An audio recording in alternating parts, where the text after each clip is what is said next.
This video is sponsored by Squarespace. What exactly was in the water in 2020 that made everybody go crazy over decorating in Animal Crossing? Animal Crossing New Horizons was a moment, okay? She was that girl. I mean, it did release right at the start of a worldwide lockdown to prevent the spread of a deadly disease, so naturally, nobody had anything better to do all day but escape that bleak reality to a virtual world full of cute little talking animals. It was all so innocent back then. But after a few months of the game being out, the way that people played started to change. Everyone got really into decorating these elaborately themed islands. And just like everything on the internet, this time is also plagued by the drama and controversy that ensued. The girlies were fighting. For sure. I was there, okay? I am a veteran of the Animal Crossing decorating community. I want to revisit this piece of Animal Crossing history. The time when everybody was arguing over design creds, players were getting accused of creating ethno-states on their islands, and when every day a new core would be created out of thin air. Just why was this portion of the Animal Crossing community so obsessed with island themes and aesthetics? I think the pandemic sent everybody into core psychosis. But while we are on the topic of aesthetics, are you happy with your website? Perhaps it could be a little bit more presentable. Maybe you don't have a website and you kind of want or need one, and you just don't know where to start. Lucky for you, today's sponsor, Squarespace, has you covered. Thanks to Squarespace, it is so simple to have an aesthetically pleasing website without having to spend all this time learning to make one from scratch. You could just boop, plop your info into any of these templates, and it is so easy to tweak it to fit your needs. And using Squarespace Blueprint, you can even generate your own template. All you have to do is tell it what sections and pages you want, decide on your theme, fonts, colors, and within seconds, Squarespace Blueprint will have generated a perfectly customized template just for you. Squarespace is the all-in-one platform. Sell product with popular payment methods, schedule your appointments, and send invoices directly through Squarespace. You can provide memberships and sell online courses, and so much more. It doesn't take more than a few minutes to start that blog that you've always been dreaming of, or finally get that online store up and running. Head to squarespace.com for your free trial. Once you're ready to launch, use my code LISSTHELASS for 10% off of your first purchase of a website or domain. And thank you so much to Squarespace for sponsoring this video. It was a wholesome time back when New Horizons first released. Those that picked up a copy in the spring of 2020 were all generally taking part in the same activities, progressing through the game at a natural pace, working on their Critterpedia, digging up eggs, visiting other players' islands to sell turnips, digging up more eggs. Torture. And for what? The Bunny Day furniture's not even that good. As you progress through New Horizons, the buildings in town undergo renovations, more villagers will move in, and eventually, after getting KK Slider to come play a show on the island, you'll unlock the Island Designer app on your Nook phone. This, for a long time, was the end game for New Horizons. The ability to change and alter nearly every element of your island's landscape with terraforming, waterscaping, and pathing. Before all of the updates, there really wasn't much else to do after you complete the story besides decorate your island. It's a little bit better now that we have all of the free updates, the DLC, and all of that jazz. But really, at its core, New Horizons is extremely decorating focused. These features are great. They give you a ton of freedom that was just unheard of in previous games, combined with the ability to place furniture outside, and of course, the custom designs that are available to download. Pretty much nothing is off limits in terms of what you can create on your island. Granted, everything that you create is going to have that New Horizons style. It's not like The Sims level realistic. Plus, you are slightly limited by the items that are in the game, which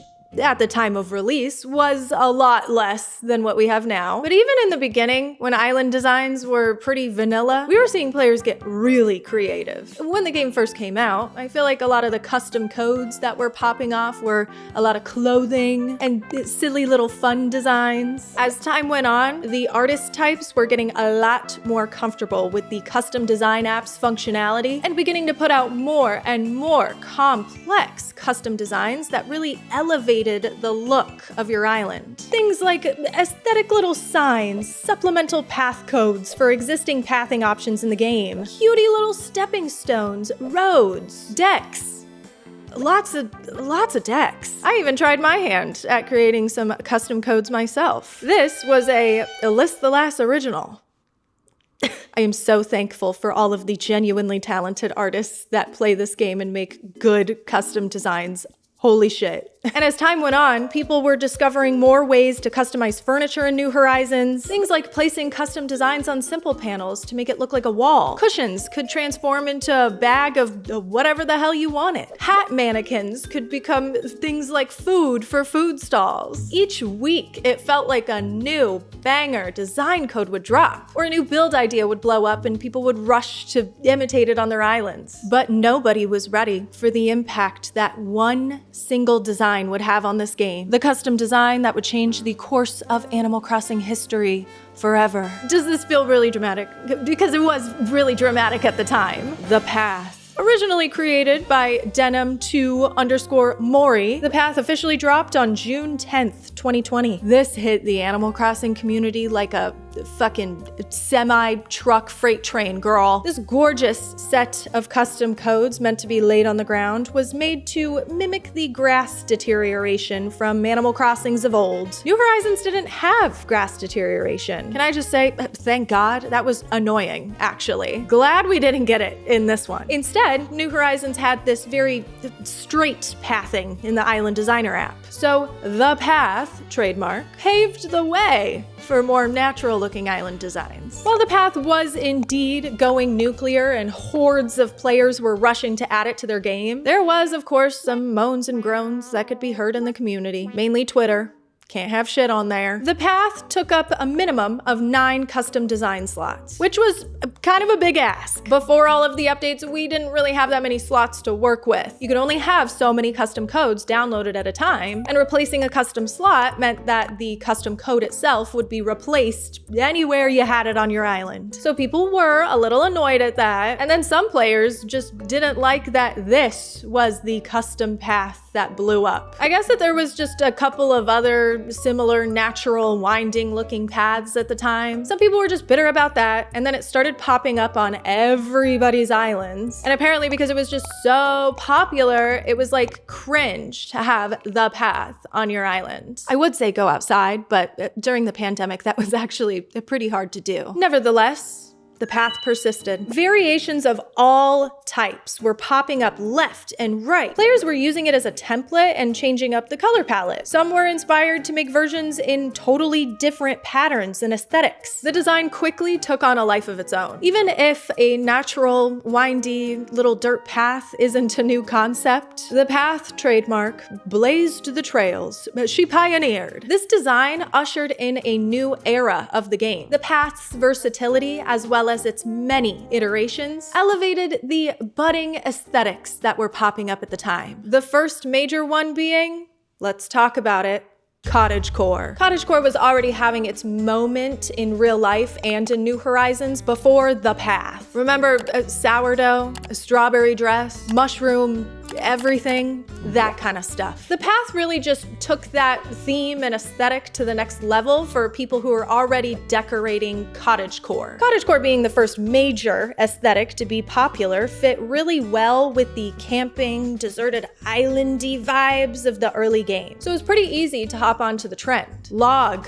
Oh. You gotta have log. People were ravenous for this one in particular. Tiny wooden planks, little foliage codes. Oh, this fucking stone circle was everywhere. And clutter. The amount of clutter. This was for the dedicated decorators only. I mean, it looked good. While cottagecore might have been a lot of people's first island theme that they attempted in New Horizons, there were countless aesthetics popping up left and right in the Animal Crossing community. We got a lot of cores to cover, folks. Fairy core, kind of like cottagecore, but sparkly and pink. Goth core, witch core, haunted core. These are all different things. And no, I will not elaborate. Swamp core, forest core, city core. Probably the most difficult theme to execute, in my opinion. It requires a lot of fudging, creating faux buildings out of simple panels, forced perspective and optical illusion-y type of stuff. And stemming from that, we have trash core, abandoned core. Yup,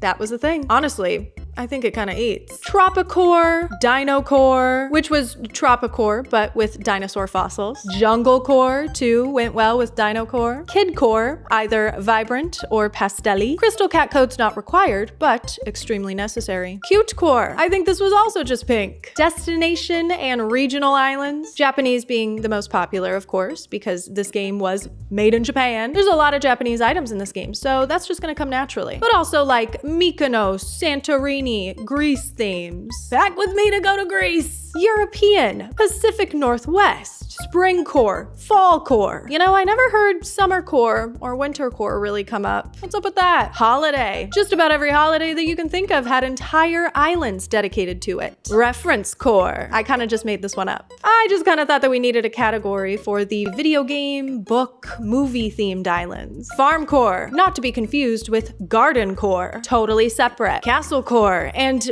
Elegant Core. I think these ones are the same thing, actually. This is absurd. I have to stop here. We really were just slapping core at the end of absolutely everything, weren't we? And that's just the ones that I could think of off the dome. I understand the need for categories and labels, but damn, couldn't we consolidate some of these? The rise of cores indicated a notable shift in the player base. No longer were players decorating isolated little sections of their islands with whatever whim came upon them that day. No, it started to get real serious. Social media content surrounding Animal Crossing island designs was booming. YouTube video tutorials, island tours, perfectly curated, Lightroom filtered photo sets on Instagram and Twitter. I remember the first time that I ever toured somebody's island for a video, a cottagecore themed island, naturally. And I remember at the time it blew my mind. The dedication was crazy. All of the little sections that were just so perfectly designed. And it all fit underneath this one aesthetic umbrella. Wow. Then I had to fly back to my little rinky-dinky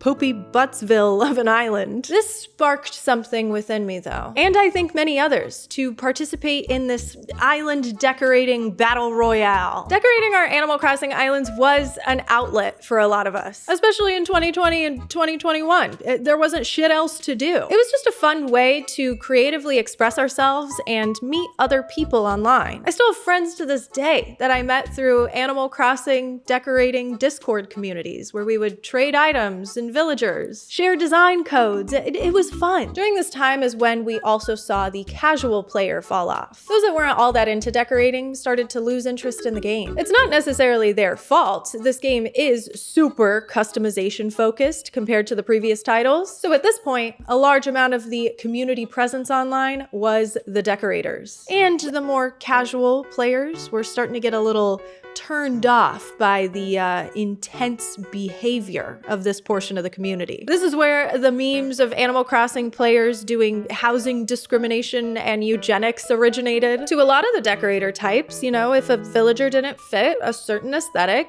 they had to get the boot. I'm sorry, that's just how it was. Fuchsia's a baddie, but she doesn't fit the cottagecore aesthetic. Other ridiculous things were popping up, like black markets for high-demand villager trading. Raymond was out here being literally trafficked, his fleas being sold on eBay. Oh my gosh. A lot of it was silly, but some of it was actual drama. You could get canceled on Twitter for not explicitly stating your inspiration for an island build, reposting photos without giving proper credit, accusations of stealing and copying island designs, wanting to gatekeep things like secret gardens, as if that never existed before. You couldn't step one toe out of line without facing the wrath from the girlies with Animal Crossing profile pics. And Animal Crossing fans were starting to get a reputation online for being just complainers. As the months went on, players were starting to get a little restless over the lack of satisfactory updates to the game, and well, the lack of update news in general. Constant comparisons to Pocket Camp's massive furniture updates. The decorators were just very hungry for more content, and very loud and scary about it. These players were always just upset about something. Nintendo's removal of hacked items like star trees from the game, the messy rollout of the Sanrio amiibo cards, and, well, the frustrating mechanics of the game itself that these players were very vocal about. Curating the design of an entire island is no easy feat. It could take weeks, months to plan out an entire island with one cohesive theme, and actually doing it took a tremendous amount of effort. Players were resorting to some pretty unconventional means to finish their islands. We were gonna decorate, damn it, by any means necessary. It got real sweaty. Time travel became the norm, changing your system clock to skip days in the game for faster progression through the story, or to order more items through Nook Shopping because the game limits the amount of stuff you can order per day. If we just got rid of that, oh my god, I just don't think that players would have time traveled or further exploited the game as much. It takes a real-time day to relocate your buildings, to construct bridges and inclines. Of course, the hardcore decorators were resorting to time travel to finish their projects. They weren't gonna wait overnight. There was also the issue of only having one island per system. The console had its limitations, you know, but this was a hassle for the decorators who wanted to have multiple different islands with multiple different themes. Plus, it didn't help that once we got the Dream Suite update, you were only allowed one dream address per save. It was great to finally have the Dream Suite so players could visit and tour each other's islands at any time. Don't get me wrong, but the problem was that if you finished an island, uploaded the DA, and then wanted to try out a different island theme and show that one off as well, you would have to overwrite your previous DA. To work around this, a lot of players would delete their save files and reset all of their progress in order to have multiple islands and multiple dream addresses. Some were even buying multiple Switches in order to have more islands to decorate. I know people who have more than one Switch just for Animal Crossing. Not judging.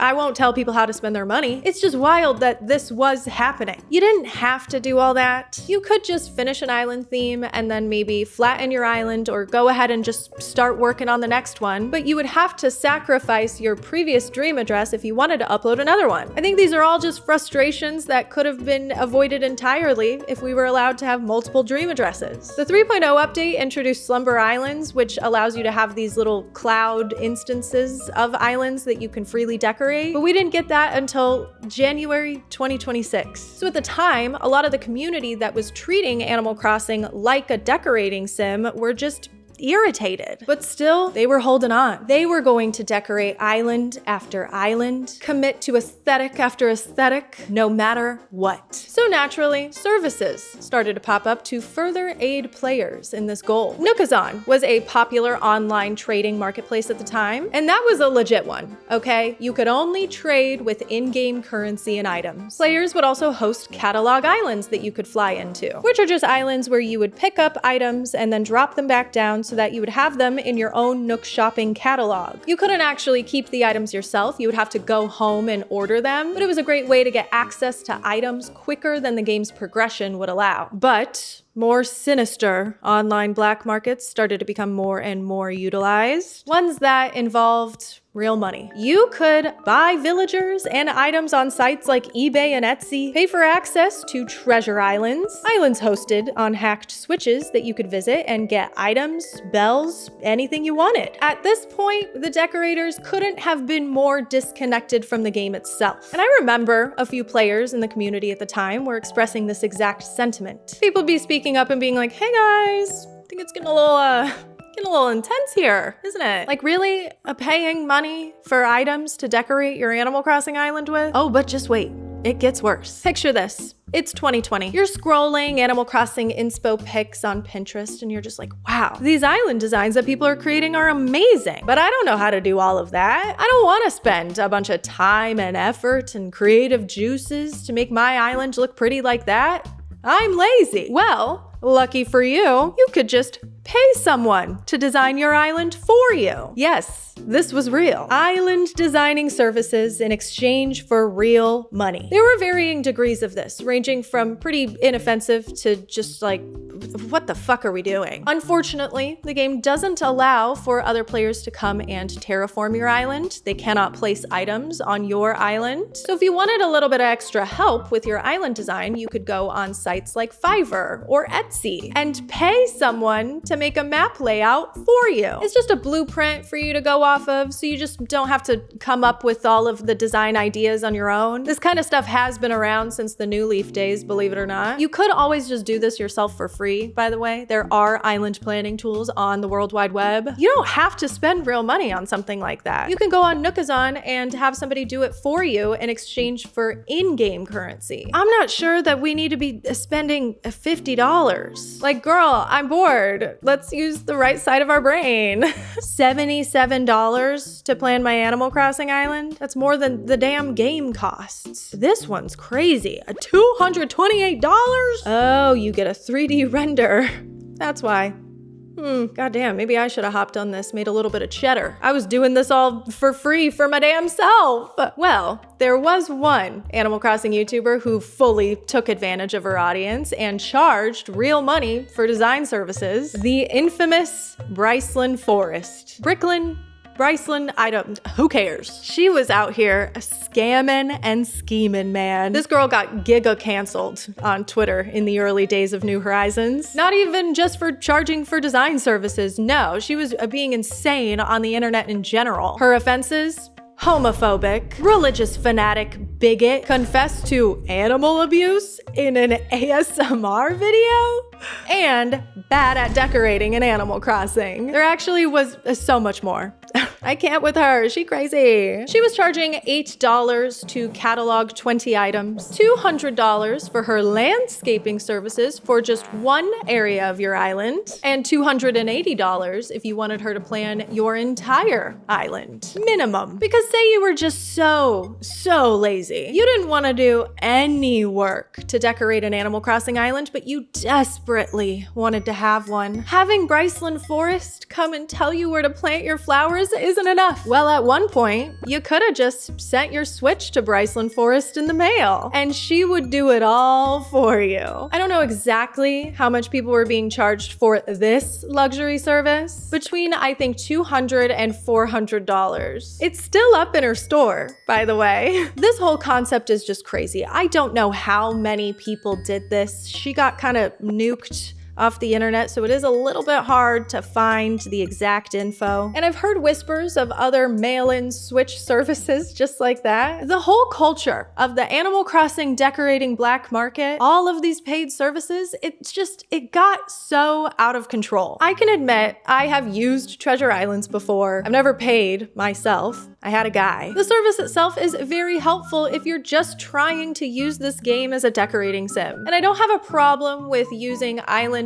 decorating map layout services. I actually think it's a fun idea. It sounds like an interesting little challenge. Make an island based off of somebody else's idea. There's a little part of me though that thinks, why? Like, if we're not gonna come up with our own ideas and be creative, why are we playing the game? I think that there was just a lot of pressure at the time to have a really cool island. I know it sounds silly, but you would go online and see photos of these gorgeous, perfect builds. A lot of these photos were unrealistic, mind you. It was very common for these photos to be edited. People were slapping on Sunray PNG in the corner and using 20,000 Lightroom filter packs to make their photos look like that. So maybe the people that were using these island designing services were succumbing to that pressure. Unfortunately, over time, after going so hard decorating Animal Crossing islands, a lot of players got burnt out from the game itself. Let's face it, kicking villagers to the curb for not being aesthetic enough, pillaging treasure islands and doing everything that you possibly can to avoid playing the game as it's intended to be played, it doesn't really scream, I love Animal Crossing, you know? I think that